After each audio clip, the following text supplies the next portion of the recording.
స్టూడెంట్స్తో మనం మాట్లాడేటప్పుడు కానీ, తల్లిదండ్రులు కానీ, లేదా విద్యార్థులు వాళ్ళు కానీ ఈ యొక్క మార్క్స్ని మార్క్స్ రిలీజ్ చేసేటువంటి ఒక సందర్భంలో మనకు ఉండే ఒక ఒత్తిడి ఆందోళనని నార్మలైజ్ చేసుకోవాలి. వాటిని అధికంగా ఒత్తిడికి తీసుకోకూడదు.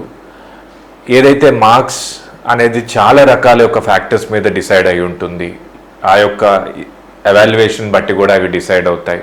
మార్క్స్ అనేది మొత్తం మన యొక్క ఐడెంటిటీ మొత్తం ఆ మార్క్సే డిసైడ్ చేస్తాయి అనేది అటు పిల్లలకి కలగకూడదు, తల్లిదండ్రులు కూడా ఆ విధమైనటువంటి ఒక భావన ఏర్పాటు చేయకూడదు.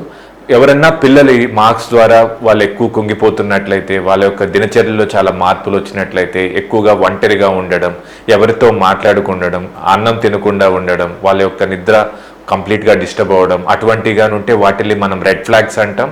ఇమీడియట్గా ఆ తల్లిదండ్రులు ఆ పిల్లలతో కొంచెం డిస్కస్ చేయడం, వాళ్ళతో ఓపెన్గా డిస్కస్ చేయడం, వాళ్ళకి ఎమోషనల్ సేఫ్టీకి సంబంధించినటువంటి కొంత భరోసా కల్పించడం. మీతో మేము ఉన్నాము, మనందరం కలిసి దీన్ని ఓవర్కమ్ చేయొచ్చు, ఇది కేవలం తాత్కాలికము, ఏదైతే ఇబ్బంది ఉందో మనందరం కూర్చొని మాట్లాడుకొని దాన్ని మనం పరిష్కరించవచ్చు, దీన్ని మనం ఓవర్కమ్ చేయొచ్చు అనేటువంటి ఒక భరోసా వాళ్ళకి కల్పించినట్లయితే అటువంటి ఒక పరిణామాల్ని, ఈ సూసైడ్స్ కానీ లేకపోతే ఇంట్లో నుంచి పారిపోవడం కానీ, ఇటువంటి అన్నిటిని కూడా మనం నివారించుకోవచ్చు.